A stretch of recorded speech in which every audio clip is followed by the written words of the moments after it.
दोस्तों, क्या प्रधानमंत्री मोदी का रिमोट कंट्रोल आरएसएस के बजाय अब इजराइल लॉबी के हाथ में है? और क्या इसीलिए प्रधानमंत्री मोदी ने इजराइल जाने का एक बहुत बड़ा जोखिम युद्ध के माहौल के बीच में उठाया है?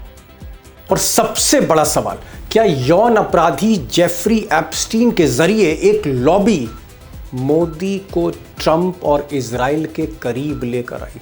अब इतना बड़ा आरोप मैं नहीं लगा रहा, बल्कि ये खुलासा नए दस्तावेजों के आधार पर आज कांग्रेस ने किया है। यह नहीं बर्दाश्त होगा कि भारत इतनी पुरानी सभ्यता, उसके प्रधानमंत्री का धागा का कंट्रोल का रिमोट कंट्रोल एप्स्टीन के हाथों में, कैसे बर्दाश्त होगा?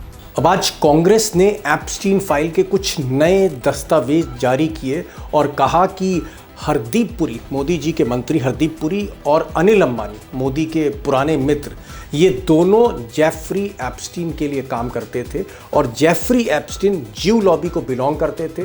एप्स्टीन इजराइल के पूर्व प्रधानमंत्री एहुद बराक के लिए काम कर रहे थे और ये सारी लॉबी मिलकर मोदी को 2017 में ट्रंप के करीब लाई, इजराइल के करीब लाई और एक नया गठजोड़ बनाया।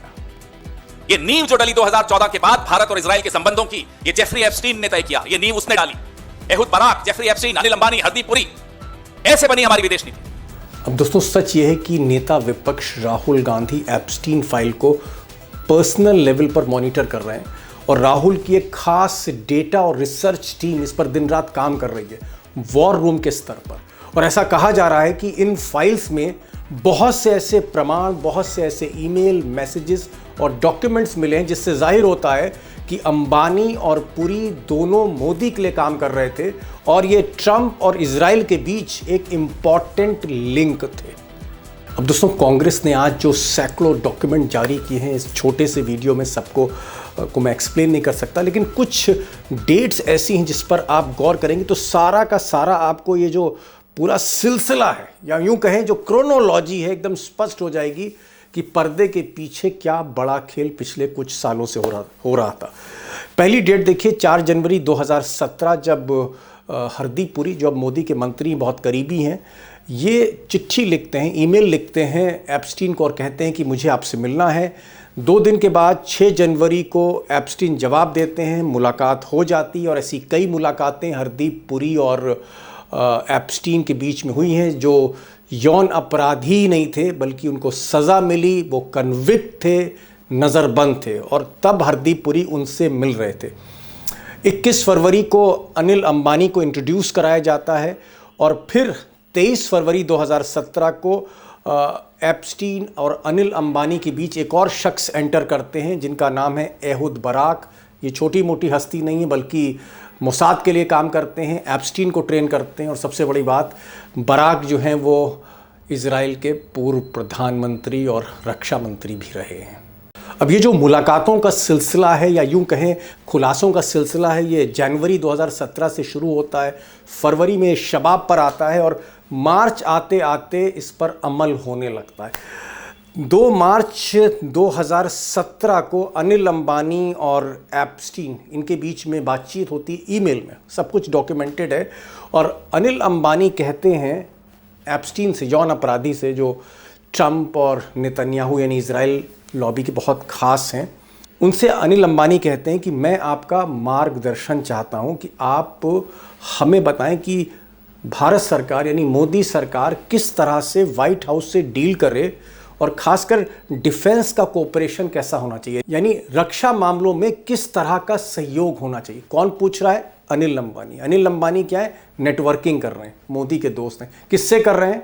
एप्स्टीन से, जो यौन अपराधी है, जिसको सजा मिल चुकी है। अब इसी सिलसिले में एक और तारीख है 16 मार्च 2017। अगर आप इस पर गौर करेंगे तो अनिल अंबानी कहते हैं कि मैं दिल्ली में था और मेरी लीडरशिप से बात हुई है जो आपने बताया था मार्गदर्शन के बारे में, यानी ट्रंप और इजराइल को लेकर।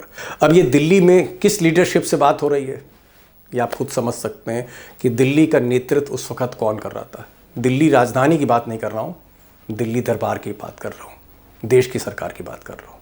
अब दोस्तों, जो बड़ा सवाल है वो ये है कि क्या मोदी इजराइल और अमेरिका के गेम में फंसते जा रहे हैं? और जो मैंने शुरू में कहा था, क्या यही वजह है कि युद्ध के माहौल के बीच में, जब ईरान, अमेरिका और इजराइल के बीच कभी भी युद्ध छिड़ सकता है, पूरी नाकेबंदी, सबसे ज़्यादा मिलिट्री डिप्लॉयमेंट इस वक्त मिडिल ईस्ट में, उस वक्त नरेंद्र मोदी इजराइल जा रहे हैं, इजराइल में हैं आप कह सकते हैं। कोई भी नेता, दुनिया का कोई नेता, कोई राष्ट्राध्यक्ष ऐसे मौके पर परहेज करेगा? ना ईरान जाएगा, ना इजराइल जाएगा, मोदी जी जा रहे हैं। तो क्या वो इस गेम में फंसते जा रहे हैं जिस तरह का खुलासा इन दस्तावेजों से हो रहा है? और एक दूसरा सवाल, क्या राहुल गांधी की टीम, रिसर्च और डेटा टीम, कुछ बहुत बड़ा खुलासा करने जा रही है आने वाले समय में, जो मोदी के लिए बहुत बड़ी मुसीबत खड़ी कर सकता है? अब मैंने ये सवाल जाहिर तौर पर एक ऐसे पत्रकार से पूछा जो कांग्रेस का भी इनसाइड व्यू रखते हैं, और राहुल गांधी का जो वॉर रूम है, जहां रिसर्च हो रही, जहां डेटा इकट्ठा किया जा रहा है, लाखों दस्तावेज खंगाले जा रहे हैं, उस शख्स की आंखें वहां तक हैं। मैंने आज उनको अपने प्रोग्राम में बुलाया और आप अच्छी तरह से परिचित हैं उमाकांत लखेड़ा साहब से, उनकी बात भी सुनिए। उमाकांत जी, कई वर्षों से आप कांग्रेस पार्टी को देख रहे हैं, कवर कर रहे हैं। मुझे जो एक चीज समझ नहीं आ रही है कि आखिर इतनी जबरदस्त रिसर्च, सारे दस्तावेज सामने लाकर रख दिए हैं आज कांग्रेस ने, और जिस तरह के आरोप है, बहुत गंभीर किस्म के आरोप है। ऐसा लग रहा है इन दस्तावेजों को देखकर, आरोपों को देखकर और दलीलों को सुनकर कांग्रेस की, कि जैसे नरेंद्र मोदी इजराइल की लॉबी के हाथों में खेल रहे हों, एप्स्टीन के हाथों में खेल रहे हों। मैं ये जानना चाह रहा था कि ये रिसर्च इतनी सटीक, इतनी डीप रिसर्च, ये मुमकिन कैसे? तो क्या कोई रिसर्च एजेंसी हायर करी है, कोई कंपनी हायर कर ली है राहुल गांधी ने, या फिर ये इंटरनल जो कांग्रेस के वर्कर्स हैं, उनकी जो रिसर्च टीम है, उनकी जो डाटा टीम है, वो ये सारा कुछ खुलासे कर रही है एप्स्टीन फाइल्स में से? देखिए, मदद तो, हेल्प तो ली जा रही होगी जो डेटा एक्सपर्ट्स हैं, लेकिन ज्यादातर मेरे को ये बताया गया, मेरी जो रिपोर्ट्स है, कि कांग्रेस पार्टी की अपनी टीम है, उनके जो लोग परमानेंट लोग हैं, जो उनके वार रूम को देखते हैं, जो उनका इलेक्शन स्ट्रेटजी तय करते हैं, वो सारे लोग इसमें लगे हुए हैं। और इतना जो गहन विश्लेषण हो रहा है, ये कोई मामूली विश्लेषण नहीं है। कांग्रेस पार्टी इसको एक बड़े युद्ध, बड़े वार के तौर पर ले रही है। और कांग्रेस पार्टी को लगता है कि अगर रिसर्च बेस्ड वो खुलासे नहीं होंगे, तो वो आगे चल करके वो सत्य को, और सत्य की जो सत्यता है उसको कैसे पुष्टि कर पाएंगे। तो इसलिए वो एक एक फूंक फूंक कर, जो पूरी रिसर्च टीम है, वो फूंक फूंक कर कदम रख रही है। राहुल गांधी खुद चीजों को मॉनिटर कर रहे हैं, पवन खेड़ा भी है, कांग्रेस के और भी बड़े नेता हैं। तो ऐसा लगता है कि ये जो बड़े साइंटिफिक तरीके से जो हो रहा है, जैसे कुछ महीनों पहले उन्होंने एसआईआर पर, और इलेक्शन जो हरियाणा में और महाराष्ट्र में और बाकी राज्यों में हुआ था, उसकी जिस तरह से उन्होंने बड़ी माइनॉरिटी, बड़ी गहराई में, बड़े माइक्रो लेवल पर जाकर के जो रिसर्च कर रहे हैं। और ये तो डॉक्यूमेंट, इसलिए कि डॉक्यूमेंट तो अमेरिकन जस्टिस डिपार्टमेंट की वेबसाइट पे है, इसलिए कोई उसकी ऑथेंटिसिटी के बारे में राहुल जी जी, राहुल गांधी ने भी कहा था कि अभी 1.5 लाख फाइलें सामने आई हैं, 1.5 लाख फाइलें अभी और आनी हैं एप्स्टीन से रिलेटेड।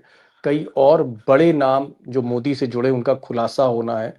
और ये भी, इस तरह की भी हमें संकेत मिल रहे थे कि कई इसमें ईमेल के अलावा तस्वीरें हैं, वीडियोस हैं, मैसेजेस हैं, जिसको कांग्रेस जो है कहीं ना कहीं उसको खंगाल रही है। एक चीज मैं जानना चाह रहा था कि क्या राहुल गांधी खुद मॉनिटर करते हैं, या पवन खेड़ा करते हैं, या सुप्रिया श्रीनेत करती हैं, या कोई और पदाधिकारी हैं, या सारा सुपरविजन राहुल गांधी के ही दिशा निर्देश पे हो रहा है? देखिए, उनके जो उसमें एक व्यक्ति इन्वॉल्व नहीं है, अलग अलग लेवल पर अलग अलग लोग इन्वॉल्व हैं। ओवरऑल जो रिपोर्टिंग है राहुल गांधी को दी जाती है, क्योंकि राहुल गांधी खुद इसमें बड़े डीपली इन्वॉल्व हैं, क्योंकि वो उनका बड़ा इंटरेस्ट है इसमें, इसको चीजों को जानने में, समझने में, विश्लेषण करने में। लेकिन पवन खेड़ा साहब, जाहिर सी बात है कि पवन खेड़ा डायरेक्टली उनको मीडिया को ब्रीफिंग करनी है और मीडिया को बताना है, तो वो भी बहुत हर लेवल पर इन्वॉल्व है। बाकी पार्टी के जो सुप्रिया श्रीनेत है, प्रियंका गांधी, और इसके अलावा काफी ऐसे लोग हैं जो पर्दे के पीछे हैं। मैं अभी उन लोगों का, मुझे काफी लोगों के नाम पता है, मैं खुलासा नहीं करना चाहूंगा कि ठीक भी नहीं है। नहीं, जी, नहीं, जी। आपने 2 बातें बड़ी इंपॉर्टेंट कही। आपने एक तो ये बात कही कि कोई एजेंसी हायर नहीं करी है, ना कोई सॉफ्टवेयर जो है वो एजेंसी हायर की है, ना किसी बाहर के आदमी की मदद ली जा रही है। इंटरनल टीम है, डेटा टीम है, रिसर्च और एनालिसिस की टीम है। राहुल गांधी खुद उसको मॉनिटर करते हैं। लखड़ा साहब, आपको क्या लगता है कि जिस वक़्त एप्स्टीन की फाइलें सामने आ रही हैं, विपक्ष खुलासा करता चला जा रहा है और उसी बीच ये इज़राइल लॉबी की इज़राइल के पूर्व प्रधानमंत्री और एप्स्टीन और अनिल अंबानी और हरदीप पुरी, ये सारे तार मोदी से जुड़ रहे हैं। उसी बीच मोदी जी इज़राइल जा रहे हैं, वो भी युद्ध के माहौल में। क्या मोदी एक बड़ी गलती कर रहे हैं? एक और बड़ी मुसीबत में फँसने जा रहे हैं मोदी? मैं बहुत जो मेरी समझ है इंटरनेशनल मामलों की, मैं साफ-साफ कहता हूँ कि ये बहुत बड़ी गलती है। ये कूटनीतिक गलती है। ये जो टाइमिंग है सबसे बड़ा महत्वपूर्ण मुद्दा है कि जो मौका चुना गया है इज़राइल यात्रा का, वो बहुत मुझे लग रहा है कि बड़ा डेंजरस मौका है। ऐसे मौके पर हमारे प्रधानमंत्री एक वार ज़ोन में जा रहे हैं। किस लिए जा रहे हैं आप वार ज़ोन में? जब वहाँ की पूरी लीडरशिप, जो इज़राइल की जो पूरी लीडरशिप है, उसका फोकस भारत है ही नहीं। भारत नक्शे में कहीं है ही नहीं, उनके आईने में कहीं है नहीं, उनकी स्कीम ऑफ थिंग्स में कहीं है नहीं, तो आप वहां क्यों जा रहे हैं? नंबर एक बात। नंबर दूसरी बात है कि ईरान, जिससे एकदम बहुत बड़ा तनाव ईरान और इसराइल के बीच, और अमेरिका, क्योंकि इसराइल तो अमेरिका का पिट्ठू है, तो वहां जो चीजें चल रही हैं उस पूरी स्थितियों में, तो ऐसा ऐसा लगता है कि एक एक मोदी का एक छिपा हुआ एजेंडा, जो संदेश गया है पूरे देश में और कूटनीतिक हलकों में, देश में, विदेश में। हमारे देश में तो 250 एम्बेसीज हैं कि मैसेज जा रहा है कि ये कोई ना कोई, ये जो एपिस्टीन फाइल से जुड़ा हुआ कोई डर है, जिसकी वजह से ये यात्रा हुई है। कोई पर्दे के पीछे जिस तरह से प्रेसिडेंट ट्रंप एक हॉस्टिलिटीज कर रहे हैं भारत के खिलाफ, लगातार हॉस्टिलिटीज वो बता रहे हैं, व्यक्त कर रहे हैं, छिपा नहीं रही है, जी। और कह रहे हैं कि हम लोग जो हमारा समझौता हो गया वो फाइनल है, और यूनाइटेड नेशन की जो अमेरिका की जो सुप्रीम कोर्ट है, उसने जो फैसला किया है, जो डील रद्द की है, उसमें भारत कोई रेजिस्टेंस ना कर पाए, इसलिए उन्होंने फटाफट 20 फरवरी से पहले पहले समझौता कर लिया भारत से। और उसके बाद भी ट्रंप मान नहीं रहे, अपमानित करने का कोई मौका प्रधानमंत्री मोदी या भारत को अपमानित करने का मौका नहीं चूक रहे हैं। तो इससे इस तरह की शंकाएं पैदा हुई हैं कि जो ईरान, जो हमारा बहुत बड़ा मित्र, प्राचीन काल से एक मित्र देश रहा है, वहां जाकर के मोदी की इस यात्रा ने ईरान को हॉस्टाइल कर दिया है, ईरान ने बुरा माना है। और इवन इजराइल में भी, जो आज इजराइल में जी। प्रधानमंत्री मोदी पहुंच चुके हैं वहां, और वहां की अपोजिशन पार्टीज ने उनकी यात्रा का विरोध किया है, उनकी यात्रा के बायकॉट करने का ऐलान। विपक्षी पार्टियां जो इजराइल की है, जो फाइट कर रही है नेतन्याहू की जो कत्लेआम, और नेतन्याहू की छवि पूरी खराब हुई है पूरी दुनिया में, चाहे वेस्ट एशिया हो, चाहे वो अरब कंट्रीज हो। नेतन्याहू जिस तरह से पूरी पॉलिटिक्स है, आसपास गाजा पट्टी को लेकर के, फिलिस्तीन को लेकर के जो उनकी जो नीतियां रही है, और जितना बड़ा नरसंहार हुआ है, उस नरसंहार पर भारत ने कुछ कहा नहीं।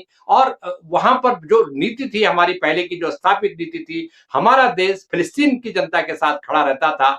आप फिलिस्तीन की जनता का जो दुश्मन देश है इजराइल, ये अलग बात है कि आपके उनसे डिफेंस ताल्लुकात हैं और कूटनीतिक रिश्ते डेवलप किए हैं, लेकिन सवाल यह है कि क्या हमारी जो इंडिपेंडेंट, जो जो जिसको कहते हैं स्वावलंबी, निरपेक्ष जो हमारी विदेश नीति रही है, मुझे लग रहा है कि मोदी जी ने एक यहां जाकर के, इस मौके पर वहां जाकर के, जब घरेलू राजनीति में इतना भूचाल आया हुआ है, एप्स्टीन फाइल्स पर प्रधानमंत्री मोदी खुद उनके नाम, कई उनके मंत्रियों के नाम आ रहे हैं, ऐसे मौके पर क्या वो डैमेज कंट्रोल के लिए उनकी यात्रा इजराइल हुई है? जी। उमाकांत जी, एक सवाल और आ रहा है विपक्ष की तरफ से कि नरेंद्र मोदी युद्ध के माहौल में इज़राइल जा रहे हैं। कोई प्रधानमंत्री, राष्ट्र अध्यक्ष हमेशा ऐसे माहौल में कभी भी ना इज़राइल जाएगा, ना ईरान जाएगा, लेकिन मोदी रिस्क ले रहे हैं। ऐसा कहा जा रहा है विपक्ष की तरफ से कि मोदी दरअसल इज़राइल को मैनेज करके ट्रंप को मैनेज करना चाहते हैं। यानी अपने पर्सनल मैनेजमेंट के लिए, अपनी पर्सनल राजनीतिक मैनेजमेंट के लिए वो इज़राइल जा रहे हैं। क्योंकि उनका अल्टीमेटली लक्ष्य है कि नेतन्याहू के थ्रू, ज्यू लॉबी के थ्रू ट्रंप को मैनेज किया जाए। बिल्कुल सही बात है। और ऐसे मौके पर जब प्रधानमंत्री मोदी के घरेलू पॉलिटिक्स में या देश की राजनीति में उनकी जो नैतिक विश्वसनीयता का संकट खड़ा हो गया है। ऐसे मौके पर प्रधानमंत्री वहाँ जा रहे हैं और जो खुलासे हो रहे हैं, वो खुलासे सीधे-सीधे तौर पर ये दिखा रहे हैं, ये बता रहे हैं कि प्रधानमंत्री मोदी डैमेज कंट्रोल के लिए जो उनका नुकसान हो रहा है, जो राजनीतिक नुकसान हो गया है और जो आने वाले दिनों में जो राजनीतिक नुकसान होने वाला है, क्योंकि अभी और बड़े-बड़े खुलासे पाइपलाइन में हैं और कभी-कभी अगले क्षण क्या हो जाएगा, कल क्या नए-नए खुलासे आ रहे हैं और जो खुलासे ये मामूली खुलासे नहीं है दीपक जी, और ये इज़राइल भी इस बात को समझता है और अमेरिका भी इस बात को समझता है कि ये जो खुलासे हैं, ये सबूत हैं, ये एविडेंस है आपकी संलिप्तता के और किस व्यक्ति के साथ आपकी पूरी पॉलिटिक्स संलिप्त थी, आपके मंत्री हरदीप पुरी संलिप्त थे, एपस्टीन जैसे खूंखार जिसको कहते हैं जो जॉन अपराधी। आतंकवादी से भी बढ़कर खूंखार व्यक्ति के साथ आपके रिश्ते थे, जो